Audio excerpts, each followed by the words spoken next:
नमस्कार, स्वागत है आपका पीताम्बरा परिवार में। कुछ दिन पहले हमने एक वीडियो डाला था कि क्या होगा यदि आपका शत्रु बगलामुखी साधक है और उसके क्या परिणाम हो सकते हैं। तो उस वीडियो के कमेंट बॉक्स में कुछ लोगों ने कमेंट किया था और पूछा था कि यदि दो बगलामुखी साधक आपस में शत्रु हों या बैर भाव अगर उन दोनों में हो तो जीत किसकी होगी।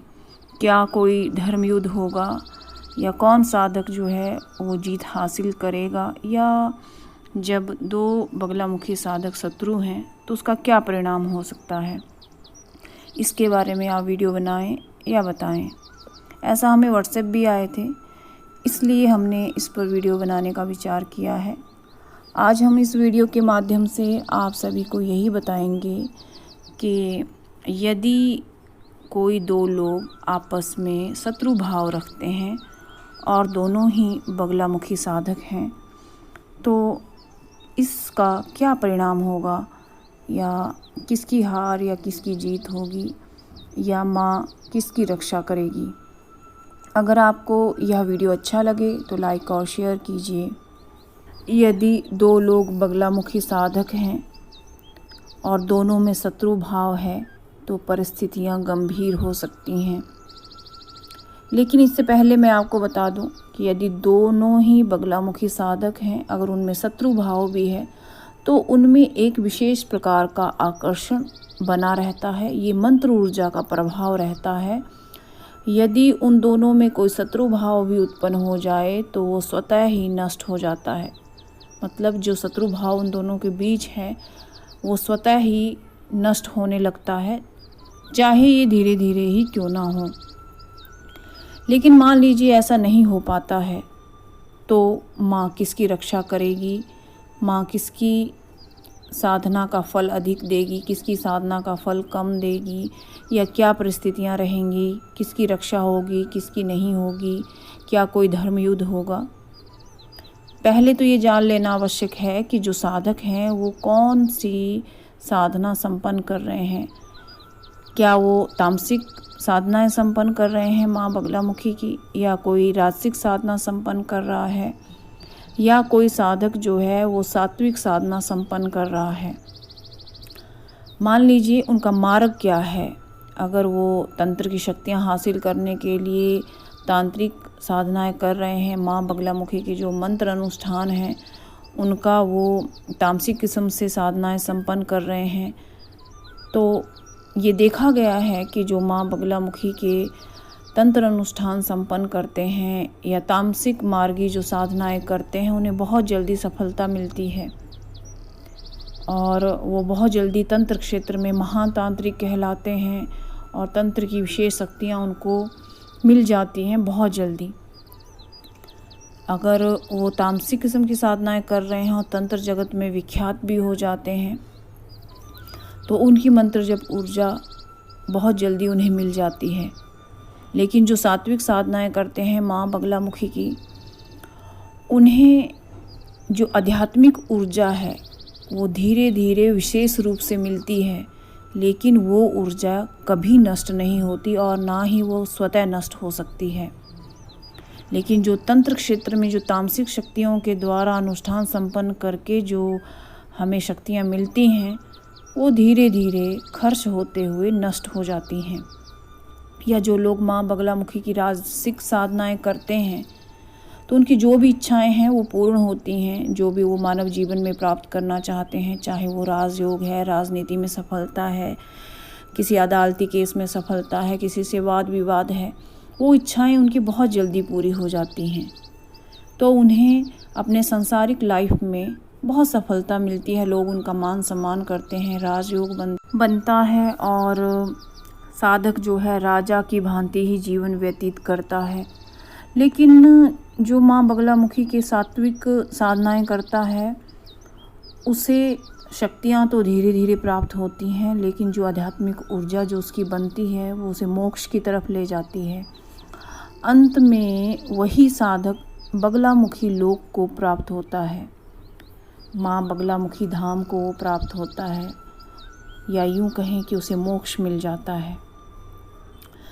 तो जो लोग मान लो एक तरफ बगलामुखी तामसिक मंत्रों द्वारा ऊर्जा प्राप्त करने वाला साधक है और दूसरी तरफ सात्विक मंत्रों से ऊर्जा प्राप्त करने वाला साधक है। शुरू में जो तंत्र शक्ति में क्षेत्र में जो विख्यात है वो सात्विक मंत्र शक्ति से जो ऊर्जा प्राप्त करता है साधक, उसके ऊपर हावी हो सकता है। लेकिन माँ अपने बच्चों की सदैव रक्षा करती है। जब कोई बगलामुखी तांत्रिक यदि अपनी तंत्र की शक्तियों का प्रयोग किसी साधक या सात्विक साधक के ऊपर करता है जो बगलामुखी साधक हैं, तो बेशक माँ क्रोध में आए, लेकिन माँ अपने बच्चे को देख कर के, चाहे वो काली स्वरूप में ही क्यों ना हो, अपने बच्चे की एक आवाज़ मात्र पे ही अपना सौम्य रूप धारण कर लेती है। शुरू में बगलामुखी मंत्रों से तंत्र शक्तियाँ हासिल करने वाला तांत्रिक अपने आप में अधिक ऊर्जा प्राप्त करते हुए तंत्र में विख्यात हो जाए, दूसरे साधकों के ऊपर हावी हो जाए। लेकिन जो बगलामुखी के सात्विक मंत्रों का अनुष्ठान जो व्यक्ति करता है या साधक करता है, उसका बाल भी बांका नहीं हो सकता है। दूसरा, इस बात पे भी डिपेंड करता है कि मंत्र ऊर्जा का साधकों के शरीर के ऊपर क्या क्या प्रभाव पड़ा है। यदि कोई तामसिक क्रियाएं करते हुए सिद्धि हासिल कर रहा है तो उसकी मंत्र ऊर्जा उसी तरह की होगी। यदि कोई सात्विक क्रियाएं करते हुए बगलामुखी साधना कर रहा है तो उसकी मंत्र शक्ति उसी तरह की होगी। दोनों में डिफरेंस है। दोनों का जो ऑरा है वो भी डिफरेंस रहेगा, उसमें भी डिफरेंट तरह का ऑरा बनेगा, डिफरेंट ऑरा रहेंगे। एक ऑरा ऐसा है जिसे मंत्र शक्ति के द्वारा भेदा जा सकता है, वो है तांत्रिक साधक का ऑरा। और जो सात्विक मंत्र जप से जो ऑरा बनता है उसे कोई भी मंत्र शक्ति के द्वारा भेद नहीं सकता। क्योंकि जब हम किसी मकान का निर्माण करते हैं, यदि जल्दी में हम कर लें और जल्दी से मकान आप यदि बना रहे हैं तो बहुत जल्दी बन तो जाता है, तैयार तो हो जाता है, लेकिन जब भूकंप का एक झोंका आता है तो वो बिखर भी जाता है। लेकिन जो धीरे अच्छे से तैयार किया गया मकान है, जिसमें रेता, बजरी, ईंट, सीमेंट का सही कॉम्बिनेशन है और अच्छे से समय दे कर के जब उसको तैयार किया जाता है तो वो जल्दी नहीं ढहता है और वो पक्का होता है। कितने से कितने बड़ा भूकंप आ जाए उसमें उसका कोई फ़र्क नहीं पड़ता है। वैसे ही ऑरा है, यदि तामसिक शक्तियों से ऑरा बनता है उसमें जल्दी भेदन हो सकता है। सात्विक मंत्रों से जो ऑरा बनता है उसमें जल्दी भेदन नहीं हो सकता। मंत्र ऊर्जा का कितना उपयोग हो चुका है। मान लीजिए दोनों ही बगलामुखी साधक हैं, दोनों में शत्रु भाव है, दोनों अपने मंत्र ऊर्जा का प्रयोग कहाँ और किस प्रकार करते हैं, ये उनके ऊपर डिपेंड करता है कि मंत्र ऊर्जा उनके अंदर कितनी है। कई बार साधक किस प्रकार जप करता है इस बात पे भी डिपेंड करता है। मान लीजिए साधक जल्दीबाजी में मंत्र जप कर रहा है, मंत्र जप करते हुए उसे नींद आ रही है, जम्हाई आ रही है, छींक आ रही है, खांसी आ रही है, ठीक से अगर वो मंत्र जप नहीं कर रहा है और उसका मंत्र जप में मन नहीं लग रहा है तो उस मंत्र जप का कोई प्रभाव नहीं होता, ये कम प्रभाव होता है। चाहे आप लाखों में मंत्र जप कर लें, उसका प्रभाव आपको कम ही देखने को मिलेगा। लेकिन यदि आप मंत्र जप अच्छे से कर रहे हैं और उसमें कोई कमी नहीं है, अपना बेस्ट अगर आप उसमें दे रहे हैं तो वो आपके मंत्र जप ऊर्जा पर प्रभाव डालता है। आपके मंत्र जप की ऊर्जा जो आपके शरीर में बन रही है वो कितनी है। दोनों बेशक बगलामुखी साधक हों, इस बात से कोई फ़र्क नहीं पड़ता। फ़र्क इस बात से पड़ता है कि मंत्र जप ऊर्जा दोनों में कितनी है, दोनों में से कौन अच्छा साधक है, इस बात पे डिपेंड करता है। वैसे तो साधनाएं सभी लोग करते हैं, हमारे साथ जुड़ कर के बहुत सारे लोग साधनाएं करते हैं, लेकिन सभी थोड़ी अच्छे से साधना कर पाते हैं। वो लोग, कई लोग तो बीच में छोड़ देते हैं, बैठ ही नहीं पाते साधना में, मन बहुत चंचल रहता है, तो उस मंत्र जप का प्रभाव थोड़ी मिलता है। दूसरा डिपेंड करता है कि आपका कर्म फल क्या है। ऐसा नहीं कि आप बगलामुखी साधक हैं तो आप हर शत्रु पे विजय पा सकते हैं, किसी का भी मारण, मोहन, उच्चाटन, वशीकरण कर सकते हैं। कई लोग हमें फ़ोन करते हैं कि हम बगलामुखी के उच्च कोटि के साधक हैं और हमने इतने लाख मंत्रों का जप कर लिया है, हम किसी का मारण, मोहन, उच्चाटन, वशीकरण करने में सक्षम हैं। ऐसा नहीं है, ऐसा बिल्कुल नहीं है। और ऐसे बहुत सारे लोग हमें फ़ोन करते हैं, लेकिन वो क्या है, वो मूर्ख लोग हैं। कैसे मूर्ख हैं? माँ बगलामुखी के मंत्रों से बेशक मारण, मोहन, उच्चाटन हो जाता है, लेकिन ऐसा नहीं है कि आप माँ बगलामुखी की साधना करें, मंत्र जप करें और मारण, मोहन, उच्चाटन संभव हो जाए। तो कोई भी बगलामुखी मंत्रों का जप करता और वो सक्षम हो जाता मारण, मोहन, उच्चाटन करने में, लेकिन ये सब इतना आसान नहीं है।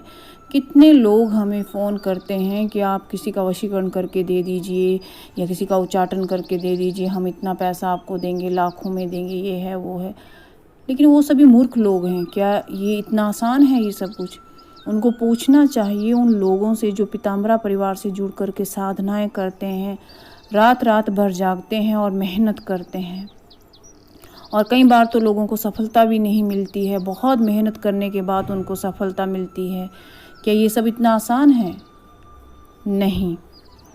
दूसरा, आपके कर्मों के ऊपर सब कुछ निर्भर करता है। यदि आप अच्छे कर्म करते हैं तो माँ आपको बेटे के रूप में लेती है, बेटी के रूप में लेती है, आपको प्रेम करती है। यदि आप समाज में बुरे कार्य करते हैं तो माँ आपको बेशक आपके मंत्र जप की ऊर्जा का प्रभाव आपके ऊपर देती है या आपके कुछ कार्य बन जाते हैं, लेकिन आप माँ के दर्शन करने में सक्षम नहीं हो पाएंगे कभी भी। माँ का ममत्व आपको नहीं मिल पाएगा। माँ बगलामुखी के मंत्रों का जो प्रेम पूर्वक जप करता है उसके लिए माँ साक्षात खड़ी हो जाती है। ये बहुत सारे लोगों ने देखा है मंत्र जप के प्रभाव से, जब उन्होंने मेहनत किया है। दूसरा, जब दोनों साधक शत्रु हैं, बगलामुखी साधक हैं, तो नियमों का कौन कठोरता के साथ पालन करता है? माँ बगलामुखी के मंत्र जप तो सभी कर लेते हैं, लेकिन नियमों का पालन नहीं कोई कठोरता के साथ कर पाता है। जो साधक अच्छे से और कठोरता के साथ नियमों का पालन करेगा उसे ही अधिक सफलता मिलेगी। दूसरा, मान लीजिए आप बगलामुखी साधक हैं, सामने वाला आपका शत्रु है, वो बगलामुखी साधक है, लेकिन जन कल्याण के लिए आप कोई रुचि नहीं लेते हैं, जन कल्याण आप नहीं करते हैं, तो आपके सत्कर्म पर भी निर्भर करेगा कि आप कैसे अपने शत्रु को प्रभावहीन बना पाएंगे या उसे हरा पाएंगे। यदि आप मात्र स्वयं की इच्छा पूर्ति के लिए ही साधना संपन्न कर रहे हैं तो वो आपकी इच्छाएं पूरी होंगी, शत्रु शांत नहीं होंगे या शत्रु आपसे विमुख नहीं होंगे, क्योंकि जो साधक बगलामुखी माँ का सच्चा साधक है वो जन कल्याण के लिए भी कार्य करता है। और दूसरी बात, आप अपना इस क्षेत्र में सफलता हासिल कर रहे हैं दोनों, और दोनों ही बगलामुखी साधक हैं, लेकिन आप अपने मंत्रों का प्रयोग किस प्रकार कर रहे हैं, आप अपने मंत्रों का जप किस प्रकार कर रहे हैं।